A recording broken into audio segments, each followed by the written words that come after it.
Hello, everyone, and welcome to another episode in Conversations in the Future of Work. I am your host, Rachel Cossar, and I am really excited to share this last episode of the 7th season with a very special guest who is a communication trainer and leader and author in his own right, Vernon Roberts. Welcome. Hey, Rachel, how are you? So good, so good. So excited to have you on the show. If you don't mind, to get started, would you share just a few lines about your background, what you're up to now? Sure. My background, I grew up in banking. So I spent the first 20 years of my career in banking and finance. And towards the end of that, I started teaching. And I realized, wow, I love this teaching piece and helping people get better. And that's when I started my company after I left the bank after 20 years. And I've been doing it for a little over 20 years now, helping people communicate. Amazing. Fantastic. I always love the different ways people have moved through various experiences. And I'm sure that your clients find that your 20 plus years on the more corporate side really makes your coaching pretty relevant to them. So maybe this is partly because of your experience in banking, but what inspired you to focus on communication as that kind of core driver of leadership and team success through your business? Yeah, well, I was in banking and I've seen a lot of different verticals, whether it's healthcare, finance, construction, pharmaceuticals, whatever it is, Rachel. And what I saw in all of those was that smart people really lose their impact not because they don't know their stuff, but because they can't get their message across. And I saw a lot of meetings just where people were just dying in mediocrity because they couldn't say what they really meant. And that's what really stoked me to push towards communication. Were there any verticals where you felt like that was coming across more so than others, or was it literally just like across the board? Across the board, but one sticks out, which is technology, where I work with a lot of engineers who are so brilliant, but they couldn't get their full message across. They wanted to tell the entire story when I wanted them to truncate the story into why their audience really cared about it. Right. Yeah. It's just interesting because I find what your point about wanting to share like the full story and get all maybe the details in there and just get all the information across versus thinking about the packaging of it and what message actually needs to land and in what format. Like, from a leadership perspective, like how often do you think, or have you seen people get promoted to higher level positions, not because they are better or smarter or whatever than other people, but actually because of the way they show up and because of the way they communicate, like because they have that skill? Obviously, you've seen leaders with bad communication skills, which can say that from the start. But I would say about 80% of folks, when they can clearly connect with folks and show a couple of things, Rachel, clarity, empathy, and to really share their point of view quickly, I think those leaders move up much more quickly than others. Yeah, no kidding. I know you and I have talked about this a lot, and I'm going to dive into some of these questions quickly because you've done a lot of really interesting work incorporating AI in a number of ways to enhance your training firm. So can you share some of the ways that you've been doing that? Sure. Well, first of all, we didn't pick AI because it's trendy right now, which it very much is. But Rich, I've been trying to solve a problem for years. I might say for the last 2 decades. And that is connecting the workshop to where people really do work on a daily basis. And we've been looking at how do people really sustain the training that we do? And there have been lots of ideas over the years, but I think that AI has created an opportunity for people to practice on their own, whether it's at 1 in the morning or after dinner in the silence of their office, and really utilize the frameworks that we've taught. And I think that's what the power of AI is for us today. And that's why we've moved towards it to solve this problem of sustainability. Yeah, that was kind of the main reason that we started Virtual Sapiens was, through my own experience as a communication coach, kind of leaving people, quote unquote, to their own devices and like no accountability to actually practice these behaviors that we all know take repetition. I find in communication in particular, right, like we're talking about behaviors that often need to change, and being aware of whatever this behavior may be and the reason why you might want to change it is the work that happens in the construct of a workshop. But then like to your point, integrating that into your new arsenal or toolkit of how you show up as a leader and as a communicator really actually takes so much more practice than I think people realize or maybe want to admit. And I totally agree. Integrating it is key, but people underestimate the amount of practice that you need to make it happen. And that's where we fall down. So we give them this framework.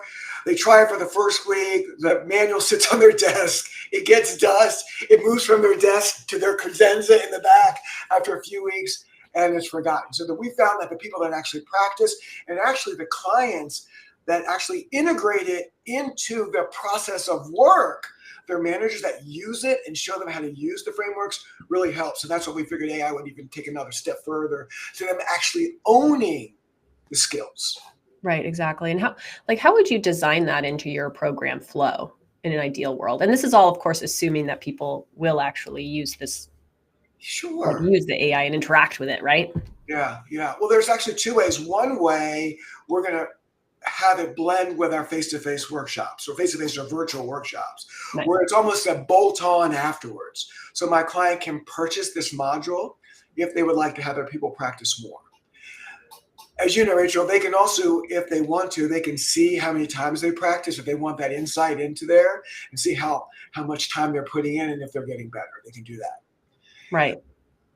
On the other hand, we're using it as a fully put together training where someone can say, hey, you know what? I want to be a better communicator. However, I hate going to classes. I'm really embarrassed about getting in front of people practicing. So we've created a way for them to watch our lessons in video, and then the activities that we would actually do in the workshop, we reconstructed them with an AI coach. So we poured all our knowledge into the AI coach and tweaked it, and hopefully that coach will give them feedback just as we would. So even though I really believe in both face-to-face learning and this AI, I think something is better than nothing for people who refuse to go to an actual workshop. Yeah. Or like don't have the time, right? Like these workshops at the end of the day are expensive from a resource perspective. In addition to your point of like some people's maybe temperaments are just not really going to support the more social experience of maybe failing in front of your peers. Right. And that's a big thing. And people don't like to get recorded generally in the classroom. When I say, all right, we're going to record each other, everybody's like slows down. But recording is the number one thing I believe, and I've seen over the last 20 plus years, to get better. It's your own feedback mechanism. Yep. But we get nervous and we shy away from it. Yeah, absolutely. The other thing you mentioned that I think is such a strong point in favor of giving people this AI option for practice and feedback is that, and we've heard this a lot at Virtual Sapiens too, is that people are like, I found the AI's feedback to be so much easier to receive because it's an AI. Like I don't actually care about how the AI perceives me as a person and how maybe, right? Because at the end of the day, and this is actually a broader problem, I think, across society, but the way people give feedback sometimes is like actually counterproductive, right? And it's like, instead of saying things like, oh, you did these behaviors and therefore that might send this impression or whatever, it's like some people very easily might say like, you are this and you are that. And all of a sudden it becomes a much stickier thing versus something that you can very much choose to control. And so the AI, especially because of the way it's designed to provide feedback that is reflective, like here are the things you did. It's up to you to decide, how you want to change or improve or incorporate those learnings. The AI can be like a feedback master. Yeah, maybe. and it takes the emotional piece out of it, like Yeah. people might experience. I totally agree with you there. Yeah. People always give feedback in the way that other people can hear it. I think the AI is good at that. Rachel, I will tell you though that the AI is pretty good at this. Not only the feedback, but also the scenarios. When I was demoing my own feedback, I got stuck and I was like, okay, stop role playing. Because I was Yeah. like, wow, this is pretty good. I didn't expect that question back to me. So Right. it's really good. And it really listens to everything you say. Yeah. And it's yeah, it's kind of uncanny. I mean, we hear that a lot, right, at Virtual Sapiens, where like you can get very detailed, as you know, with the different scenario levers that you put in place or guardrails. But you can also like leave it pretty open-ended. And most of the time the AI like kind of picks up what you're putting down quite well. Which is kind of interesting. In what ways have you seen it kind of go off course and you've had to be like, oh no, don't do that, and like maybe put in a new guardrail? I wouldn't say off course per se, but Mm. sometimes time is important in these role plays, and sometimes you would say, "Oh, Vernon, I see golf clubs in the back of you. Are you an avid golfer?" And I go back and I say, Hilarious. "Don't make small talk," Yes. that kind of thing. Other points where time is important in these role plays, where it would say, "Would you like to extend the role play and practice again?" I was like, Yeah. don't do that either. So Yeah. that's some of the places and particular things I might want them to focus on more than others. And I think it's very good about that. But you remember, it's whatever you put in is what it Yeah. does. Right. Yeah. You've become one of our like top custom AI role play builders. It's been really fun to see how creative you've been getting. And like the dialogue from the prompting perspective that you can kind of establish with the AI. It's really, really cool. So you touched on this a little bit in the previous question, but I want to go a little deeper.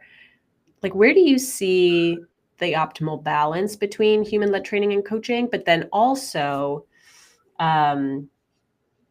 is there anything that like concerns you specifically about, what and where human coaches should be really showing up and doing the work, and then what and how maybe the AI can come in to support? Yeah.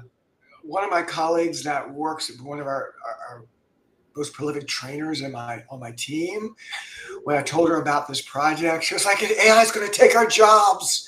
And I said, I don't think it's going to take our jobs, but it can enhance what we do. And that's the way I look at it. I look at this in a couple of ways, Rachel. I think that humans are best at context, trust, and let me say, nuance. Okay. Mm, I think that's what humans are best at. And I think that is what we do when we coach people. AI, I think, is best at reps, reinforcement, and the best ability there is, which is availability. So, I can't coach everybody all the time, but if you want to get coached at 11 p.m., you can certainly log in and get coached. If you're calling me at 11 p.m., I'm not answering. So that is where I see the balance. I mean, human-led workshops create a different mindset around building confidence, and we can tailor to their real situations. AI can do that too, but AI can take it further into ongoing practice and then on-demand role plays where we don't have time in the class, and it might take a very long time in a coaching session to narrow into a specific situation. AI can do that pretty quickly when they ask you, tell me what your situation is. Who am I? What's the challenge that you're facing? That kind of thing. And I think that it becomes less of a one-time event, Rachel, and then more of a journey between the human and the AI creates the journey. right. It's a really great point. And I think the differentiations between what humans do uniquely well and what AI can do uniquely well is a perfect categorization of it, and one that hopefully our audience can keep in mind, because I do think it can be very easy to. It's like a runaway train sometimes, especially when you see how good the AI can be in conversation. But the thing that I have found, people who just maybe experience AI versus really deeply working with it, like I think you might agree with this point, but you actually do have to put quite a few guardrails around these role play scenarios, and you have to tell the AI not to do things that like a human coach you would never have to tell to like earlier on. This obviously hasn't happened in a while, but I remember like this, as still is the case today, people are like, oh my God, it's going to take all our jobs, blah, blah, blah. And I'm sitting there working with the AI and having to literally tell the AI that expressing itself emotionally does not mean like theatrically describing its feelings and its expressions, so it would be like, "Hi, Rachel," I said excitedly. And you'd be like, "Oh, like, okay, so, right. So you have to teach the AI like all these things, these like social decorum things that we obviously intuitively know as humans in relation to one another, but the AI is like, it doesn't, It right? doesn't. Yeah. I haven't had that situation happen. No, you wouldn't, because we've if I said that, you'd be very distraught, I'm sure. Yes, it has been eradicated. The problem has been eradicated, but it was a problem initially, and it's like all these things that you wouldn't consider. I think a lot of times people see these demos that actually have been edited. Yeah. No, I edited my demo, but I didn't edit it for the speech from the AI at all. So yeah, for sure. I mean, that was the other thing I was going to ask you, because you've actually been doing some really interesting stuff using AI to also create like marketing content and videos, right? Yeah. That's another use case for you. It is. We're a small company, but we want to do things at scale. Yeah. And I think that really helps as far as scripting things out and even taking particular workshop scenarios, and the AI can help me build the content around that. Now, obviously, and with my wife, when we talk about this, I say AI is kind of like when we had, in my age, when we got calculators when I was a kid, right? You got to know how to add or multiply to use a calculator. Because if I do 2 times 100 and it comes up 700, I'm like, wait a minute, I know that's wrong. Yeah. So you have to know. You have to really know. But I think we're really excited about this. Yeah. So as a leader in your space, what are you most excited about looking ahead? Like, what's your big vision for where things go from here? When I think about it, I think there are 3 things I really think about here. One of the bigger things is personalized coaching at scale. All right. We've known that for years, Rachel, that coaching transforms people, right? We know that, but it's expensive and hard to scale.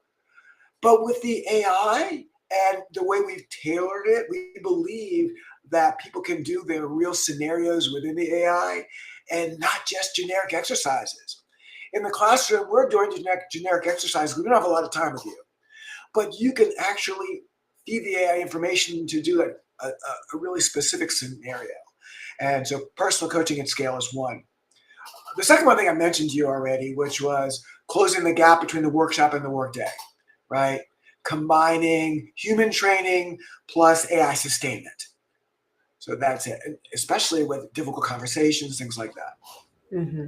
And then the last thing, the third thing, and Rachel, this is really important to my company and the way we think. My company, Extraordinary Communications, but my parent company under that I built was called Evoke Learning. And Evoke, I've named it Evoke because I believe that everybody has this inside of them. I just help them bring it out. And so my third thing is helping people show up intentionally, not just habitually, right? So much communication that we have today is on autopilot. But looking ahead, I'm excited about these tools because I think they'll help people really listen more and show up as their best self instead of defaulting to old habits, right? So to me, that's at the heart of what we teach in leadership, is showing up as your best authentic self for that particular situation. And that's what we're thinking. And finally, just to wrap that one up, I'm thinking the last thing, and I know I said 3 things, but to add on to that third thing, it's really about having coaching available, just not to the C-suite and the execs, but to have it available to anybody who's willing to practice. Yeah, absolutely agree. I think that this idea of only giving people who've already made it to a certain point in their careers access to this kind of thing, like, logically doesn't make any sense beyond the cost, right? Of course. So, and it's interesting because there are studies that have been done already from like a mental health and wellness perspective of people using, like, having like one-on-one human conversations versus having a conversation with AI. Now, this is all in the short term, right? We're not talking about, obviously, there's no data on anything longer than that yet. Right. But the efficacy of AI kind of coaching from that perspective was pretty on par with the human coaching, which was crazy. I can send you the article. But it's just interesting to consider, because I also think there is a difference between workshop-based experiential learning and one-on-one coaching and the level of that coaching, right? Like, because if we are talking about these strategic executives, like that's going to be actually quite hard, I think, to get necessarily to the same level of nuance as a human coach, but some of the maybe lower level kind of emerging people, you can get like a good amount done with just AI, right? At scale. Yeah, I'm not sure about that. I think you might be selling it a little short there. I think not just the lower level, but I think up that ladder a little bit, because I think AI maybe talks about some things that they may not already be thinking about. I mean, with the frameworks we've put in, it's given some great advice on what they've missed around talking to the business, what's critical to their listener. So I found that to be the case. So I'm not so sure about that. I know. I mean, I think, well, listen, there are executives who use our platform to practice and get feedback, right? And we do frequently deal with people who like are skeptical about its ability to provide anything meaningful to an individual like that. But I think this actually goes back to the focus of your training and work, which is that communication still tends to be one of the things that people who have already maybe mastered certain technical pieces of knowledge and experience still struggle with. And so having that like conversation partner on demand and available actually is useful across the board. Yeah, and I think executives are people too, and they put their shoes on the same way as everybody else. Totally. And having a partner for them is just as valuable as the lower levels. Totally. Awesome. Vernon, thank you so much for joining us today and for sharing all of your expertise and for really, diving in at Virtual Sapiens and getting your hands super dirty with our AI role play. It's been so fun to see you building out your scenarios and, soon getting them in front of clients. Anything else you'd like to share with our audience today? No, I think the other thing I would think about is if you want to be a great presenter, anybody can do it. It is all about putting in the work and practicing, which is what we say about everything, but it's all about practice. Absolutely. Where can people be in touch with you or follow your work? Yeah, you can come to our website at extraordinarycommunications.com, or you can go to like the letter X, COMM, Inc.com is the short, but Extraordinary Communications, the whole word.com will get you right to our website. Awesome. Great. Well, thank you again, Vernon. And as always, thanks to our audience. We'll see you next season. Thank you, Rachel.